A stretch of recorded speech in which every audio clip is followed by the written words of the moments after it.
رہا ہوں کہ اس میں وہی الفاظ آئے ہیں جو میں نے ابتدا میں حدیث آپ کو سنائی تھی، اس کے الفاظ ہیں۔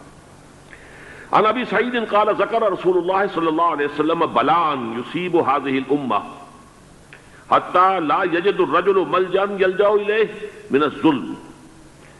حضور نے ذکر فرمایا کہ ایک دور ایسا آئے گا انتہائی ابتلاء اور آزمائش اور مصائب کا کہ کسی شخص کو کوئی سر چھپانے کی جگہ نہیں ملے گی اس ظلم سے اپنے آپ کو بچانے کے لیے۔ فَيَبْعَثُ اللَّهُ رَجُلًا مِّنْ عِتْرَتِي وَأَهْلِ بَيْتِي، تو پھر اللہ میرے خاندان میں سے، میرے اہل بیت میں سے اٹھائے گا ایک شخص کو، فَيَمْلَأُ بِهِ الْأَرْضَ قِسْطًا وَعَدْلًا، اور اس کے ذریعے سے اللہ تعالیٰ زمین کو عدل و قسط سے بھر دے گا۔ يَرْضَى عَنْهُ سَاكِنُ السَّمَاءِ، یہ وہی الفاظ آ گئے، اب اس سے پھر راضی ہو جائیں گے آسمانوں میں رہنے والے بھی، وَسَاكِنُ الْأَرْضِ، اور زمین میں رہنے والے بھی۔ لا تدع السماء من قطرها شيئا الا ثبته، آسمان اپنا ایک قطرہ بھی نہیں روکے گا مگر یہ کہ اس کو زمین کے اوپر نثار کر دے گا، بارش کی شکل میں گرا دے گا۔ ولا تدع الارض من نباتها شيئا الا اخرجته، اور زمین اپنی پیداوار میں سے کوئی شے نہیں چھپائے گی، نہیں روکے گی مگر اس کو ظاہر کر دے گی۔ چوتھی حدیث جو ہے وہ حضرت ام سلمہ سے رضی اللہ تعالی عنہ قال سمعت رسول اللہ صلی اللہ علیہ وسلم یقول المہدی من عترتی من اولاد فاطمہ، رواہ ابو داؤد، یہ بھی سنن ابو داؤد کی روایت ہے۔ حضور نے فرمایا مہدی میرے خاندان سے، میرے اہل بیت سے ہوں گے، یعنی اولاد فاطمہ میں سے، اور تفسیر اس کی آتی ہے کہ حضرت حسن کی اولاد میں سے ہوں گے۔ پانچویں حدیث میں آپ کو سنا رہا ہوں، اور اس میں ایک عجیب مشابہت آپ کے سامنے آئے گی حضرت عمر بن عبدالعزیز کے ساتھ، یہ اول اور آخری کڑی کے درمیان مشابہت۔ عن علی رضی اللہ تعالی عنہ، یہ حدیث جو ہے مسند احمد ابن حنبل میں بھی ہے اور سنن ابن ماجہ میں بھی ہے۔ قال قال رسول اللہ صلی اللہ علیہ وسلم المہدی منا اہل البیت یصلحہ اللہ فی لیلۃ، مہدی ہم میں سے ہوں گے، ہمارے اہل بیت میں سے، اور اللہ ایک ہی رات میں ان کی اصلاح کر دے گا۔ یعنی وہ پہلے سے کوئی زیادہ روحانی یا دینی کوئی اس طرح کی شخصیت نہیں ہوں گے، لیکن ایک ہی رات میں اللہ تعالیٰ ان کی سیرت و کردار کے اندر انقلاب عظیم برپا کر دے گا۔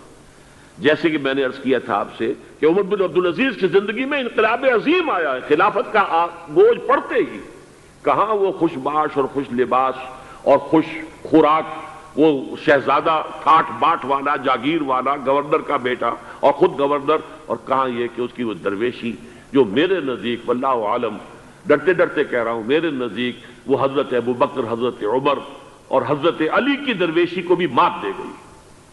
لیکن کنٹراسٹ بہت شدید ہے، وہاں جو بھی کچھ تھا وہ تدریجاً آیا تھا، ہوتے ہوتے ہوتے ایک انتہا، اور یہاں سڈن آیا۔ چھٹی حدیث عن انس سمعت رسول اللہ صلی اللہ علیہ وسلم یقول نحن ولد عبد المطلب سعادت اہل الجنہ، ہم عبد المطلب کی جو اولاد ہیں اور نسل ہیں، ہم جنت کے سردار ہیں۔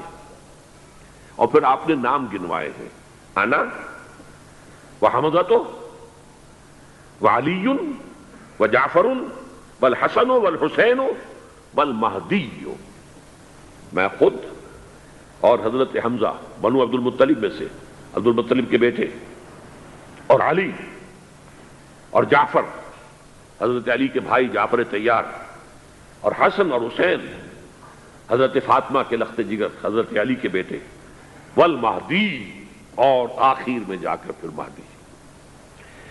اب میں آپ کو ایک حدیث سنانے چلا ہوں جس میں ایک عجیب نقشہ سامنے آتا ہے کہ یہ مہدی جب ظاہر ہوں گے تو کس طور سے ظاہر ہوں گے، ان کے ظہور کی کیفیت کیا ہوگی، کیف یظہر۔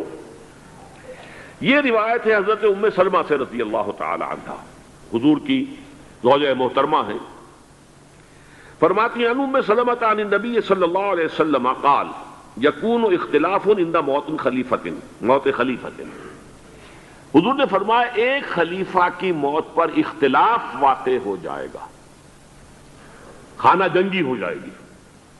فَيَخْرُجُ رَجُلٌ مِّنْ أَهْلِ الْمَدِينَةِ حَارِبًا إِلَىٰ مَكَّةَ، پھر مدینے کے لوگوں میں سے ایک شخص نکلے گا، بھاگے گا اور جا کر پناہ لے گا اور چھپ جائے گا مکے میں۔ فَيَأْتِيهِ نَاسٌ مِّنْ أَهْلِ مَكَّةِ، پھر اس کے پاس آئیں گے اہل مکہ، مکہ کے لوگ، فَيُخْرِجُونَهُ، اور اسے نکالیں گے، جہاں وہ چھپے ہوئے ہوں گے وہاں سے نکالیں گے۔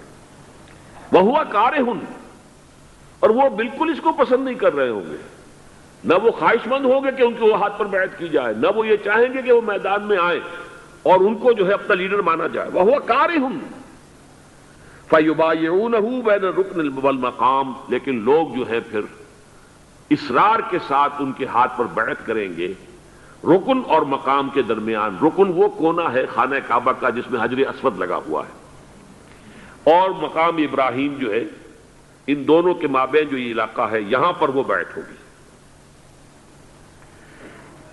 وَيُبْعَثُ إِلَيْهِ بَعْثٌ مِنَ الشَّامِ، ان کے خلاف ایک لشکر بھیجا جائے گا شام سے۔ نہیں کہا جا سکتا کہ باسی حکومت اس وقت کی جو ہے اس کی طرف سے کوئی مسئلہ اس طرح کا اٹھ کھڑا ہو، اس لیے کہ ابھی تو بہرحال باسی حکومت وہاں ہے۔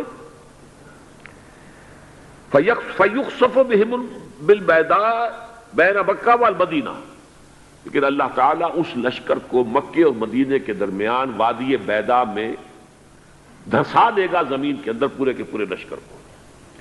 فَإِذَا رَأَى النَّاسُ ذَلِكَ، جب لوگ یہ دیکھیں گے کہ اتنی بڑی نشانی ظاہر ہو گئی، أَتَاهُ أَبْدَالُ الشَّامِ وَعَصَائِبٌ من العراق فَيُبَايِعُونَهُ، اب شام سے سارے کے سارے جو اولیاء اللہ ہیں وہ بھی آئیں گے، اور عراق سے جوق در جوق لوگ آئیں گے اور ان سے بیعت کریں گے۔ وَيَعْمَلُ فِي النَّاسِ بِسُنَّةِ نَبِيِّهِمْ، پھر وہ عمل کریں گے لوگوں کے مابین، حکومت کریں گے اپنے نبی کی سنت کے مطابق۔ وَيُلْقِي الْإِسْلَامُ بِجَرَانِهِ، اور اسلام اپنی گردن زمین پر ٹکا دے گا۔ وَالْأَرْض فِي الْأَرْض، زمین میں۔ فَيَلْبَسُ 7 سنین، پھر وہ 70 برس تک حکمران رہیں، 7 برس تک حکمران رہیں گے۔ ثم یتوفا، پھر ان کا انتقال ہوگا۔ ویصلی علیہ المسلمون، اور مسلمان ان پر نماز پڑھیں گے۔ یہ جو میں نے آپ کے سامنے نقشہ کھینچا ہے، اس سے اب میں ایک نتیجہ نکالتا ہوں، اسے بھی میرا گمان کہیے، اختلاف بھی کر سکتے ہیں آپ، اگر اس کو وزنی سمجھے تو قبول بھی کر سکتے ہیں۔ وہ یہ ہے کہ میرے نزدیک شاہ فہد کے انتقال پر لا محالہ یہ صورتحال پیدا ہو جائے۔ ولی عہد وہاں ہے عبداللہ بن عبد العزیز، امریکہ کو وہ پسند نہیں کرتے اور امریکہ انہیں پسند نہیں کرتا، یہ بالکل تشتش بام ہے۔ امریکہ نے لازماً جس طریقے سے اپنے پنجے گاڑے ہیں سعودی عرب کے اندر، اپنا فوجی اڈا بنایا ہے، تو آسانی کے ساتھ وہاں سے اپنے پنجے ہٹانے کے لیے تیار نہیں۔ ایک حدیث میں آتا ہے قرن الشیطان، نجد سے شیطان کا سینگ برآمد ہوگا، وہ شیطان کا سینگ ہے، جو میزائل وہاں پر لگے ہوئے ہوں گے اس وقت، در حقیقت وہ سارے کے سارے جو ہیں وہ شیطان کے سینگ ہیں۔ بہرحال کوشش وہ کرے گا کہ جیسے کہ اس نے جارڈن میں کیا، کتنے عرصے سے وہاں شاہ حسین کا چھوٹا بھائی حسن جو ہے وہ ولی عہد تھا، عین وقت کے اوپر آ کر، اور پتہ نہیں کیسی کیسی دوائیاں دے کر اسے لے کر آئے ہیں شاہ حسین کو، مرتے ہوئے کو تھوڑی دیر زندہ رکھنے کے لیے، اور وہ تبدیلی کروا کر جو ہے واپس لے گئے ہیں۔ تو یہ معاملہ ہوا ہے، تبدیلی کروا دی، وہاں تو ہو گئی آرام سے، کوئی بات نہیں۔ بحرین میں بھی غالباً ایسا ہی معاملہ ہوا ہے، واللہ عالم، مجھے یاد پڑتا ہے کہ وہ چاہتے ہیں کہ ہمارا پسند کا آدمی آئے۔ اگر سعودی عرب میں یہ کام کیا گیا تو اس کا لازمی نتیجہ خانہ جنگی ہوگا، اس لیے کہ وہاں کی روایت یہ بڑی سخت ہے، بڑی پختہ ہے۔ پھر یہ کہ وہاں جو ہے امیر عبداللہ جو ہے، جو وہاں پر اگرچہ سپہ سالار وہ نہیں ہے، کمانڈر ان چیف وہ نہیں ہے، کمانڈر ان چیف تو کوئی اور ہے، لیکن الحرس الوطنی جو ہے، نیشنل گارڈز، بہت بڑی فورس ہے وہ، اصل بیڈوین فورس جو ہے صحرا کے لوگوں کی، عرب فورس، وہ در حقیقت الحرس الوطنی ہے، نیشنل گارڈ ہے، اور اس کا کمانڈر ان چیف یہ ہے امیر عبداللہ۔ تو لازماً یہ شکل جو ہے پوری ہو کر رہے گی۔ جیسے ہی یہ معاملہ ہوا شاہ فہد کے انتقال کا، تو یہ اختلاف ہوگا، خانہ جنگی ہوگی، پھر کوئی اللہ کا بندہ جو ہوگا۔ میرے نزدیک، میں آج سے کوئی 6-7 سال پہلے سالانہ اجتماع تھا تنظیم اسلامی کا راولپنڈی میں، میں نے اس وقت وہاں کہا تھا، اس سے ذرا اخبارات میں بھی کچھ وہ کنٹروورسی آئی تھی کہ میرے نزدیک امام مہدی پیدا ہو چکے ہیں، ان کے ظہور کا وقت قریب ہے۔ اور اس کی تھوڑی سی بعد میں مجھے معلوم ہوا کہ جین ڈکسن غالباً نام ہے امریکن اس کا، جس نے یہ پیشن کوئی خبر دی تھی کہ 1962 میں عالم عرب میں ایک بچہ پیدا ہوا ہے کہ جو وہاں کا نقشہ بدل کر رکھ دے گا۔ یہ جین ڈکسن کی غالباً پیشن گوئی ہے. بہرحال مجھے اس کی پیشن گوئی سے کوئی دلچسپی نہیں ہے.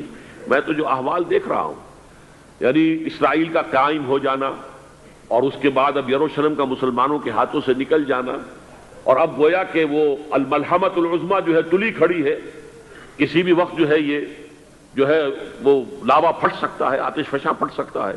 تو یہ تمام حالات ایسے ہیں کہ جن کی وجہ سے میں سمجھتا ہوں کہ ایک تو جو قرآن مجید کے اشارات میں نے آپ کو بتائے، 14 صدیاں 14 دن میں چاند کا پورا ہونا، والقمر اذا اتسق، 14 دن میں 14ویں کا چاند.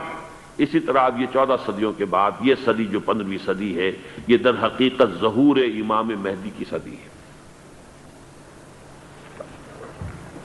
لیکن یہ کہ امام مہدی کی حکومت قائم کرنے کے لیے کون لوگ آئیں گے؟ عرب جو ہیں وہ اندر سے کھوکھلے ہو چکے ہیں.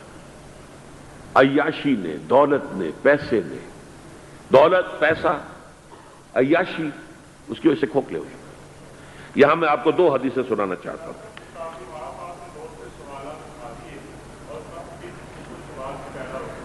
بہت سے ہو گئے، آپ اطمینان سے تشریف رکھیے.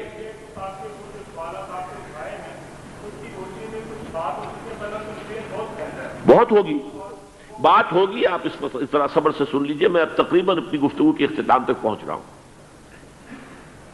سنن ابن ماجہ کی روایت ہے حضرت ابو ہریرہ سے رضی اللہ تعالی عنہ، قال قال رسول اللہ صلی اللہ علیہ وسلم اذا وقعت الملاحم بعث اللہ بعثا من الموالی هم اکرم العرب فرسا واجودہ سلاحا یوید اللہ بہم الدین.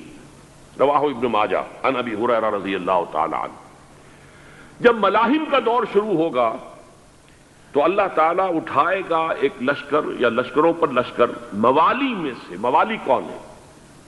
عربوں نے جب فتح کیا تھا اس پورے علاقے کو خلافت راشدہ کے دوران، اور پھر وہ لوگ جو ہے، ایک رائے تو یہ تھی کہ انہیں غلام بنایا جائے سارے آبادیوں کو، لیکن یہ کہ حضرت عمر کا اجتہاد تھا، اس کے مطابق جو ان کو غلام نہیں بنایا گیا، تو وہ موالی کی حیثیت رکھتے ہیں.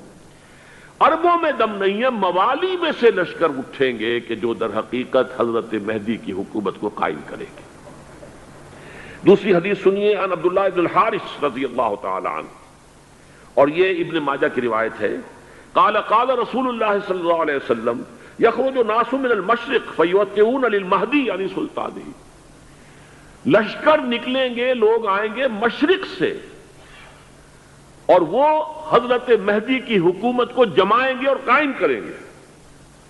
اب ذرا نوٹ کیجئے کہ جزیرہ نما عرب کے مشرق میں کون سے ملک ہیں؟ 3: ایران، افغانستان، پاکستان. یہ 3 سالڈ مسلم ممالک، مسلم آبادی اکثریت. ویسے تو یہ کہ آگے ہندوستان میں 20 کروڑ مسلمان ہیں، لیکن وہ 20 کروڑ جو ہے وہ تو 80 کروڑ کے اندر تحلیل ہو جاتے ہیں غیر مسلموں میں.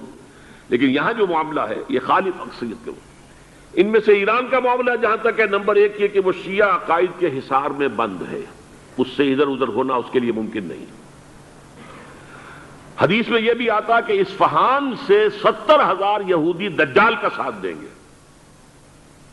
لیکن بہرحال خراسان ایک صوبہ ہے افغانستان کا اس وقت بھی شمال مشرقی کونے میں، مجھے امید ہے وہاں سے خیر کی، کیونکہ خراسان کا لفظ وہاں پہ شامل ہے. اور حضور کی حدیث میں بعد میں آپ کو سناؤں گا کہ خراسان سے فوجیں چلیں گی جو یروشلم کو دوبارہ حاصل کریں گی، فتح کریں گی. جیسے پہلے یروشلم کھویا عربوں نے تھا، دوبارہ حاصل کیا تھا کرد نے، کرد خون صلاح الدین ایوبی رحمت اللہ علیہ، ایسے اب پھر عربوں نے کھویا ہے، لیکن لینے والے خراسان سے لشکر آئیں گے. یخرج من خراسان رایات سود لا يردها شیء حتی تنصب بإیلیا. خراسان کے علاقے سے کالے علم لے کر لشکر چلیں گے جن کے رخ کو کوئی موڑ نہیں سکے گا جب تک کہ وہ جا کر یروشلم میں نصب نہ ہو جائے. اس کے بعد نام آتا ہے پاکستان کا. یہ ہے میری اور آپ کی داستان، اور یہ ہے سبب جس کی وجہ سے کہ میں آپ سے یہ گفتگو کر رہا ہوں. اصل میں تو کس لیے؟ محض ایک علمی استفادہ، محض اپنی بات آراء کو ظاہر کرنے کا شوق نہیں، بلکہ یہ کہ اپنی ذمہ داری ہم پہچانے کہ ہم کس مقام پر کھڑے ہیں. دیکھیے، اس پاکستان کے بارے میں یا ہندوستان کے بارے میں علامہ اقبال نے کہا تھا اپنے ترانہ ملی میں، میرے عرب کو آئی ٹھنڈی ہوا جہاں سے، میرا وطن وہی ہے، میرا وطن وہی ہے. اور مجھے بتایا گیا کہ سنن ابی داؤد میں یہ روایت موجود ہے کہ حضور نے فرمایا کہ ہندوستان کی طرف سے مجھے ٹھنڈی ہوا آتی، اگرچہ مجھے وہ حدیث ابھی نہیں ملی ہے، لیکن حزب التحریر کا ایک کارڈ مجھے ملا تھا، تو اس میں اس حدیث کا اور اس میں ابو داؤد کا روایت کا حوالہ موجود تھا۔ لیکن میں جو چیز آپ کو بتا چکا ہوں وہ یہ کہ الف ثانی کا پورا تجدیدی کارنامہ اس ہندوستان کی سرزمین میں ہوا۔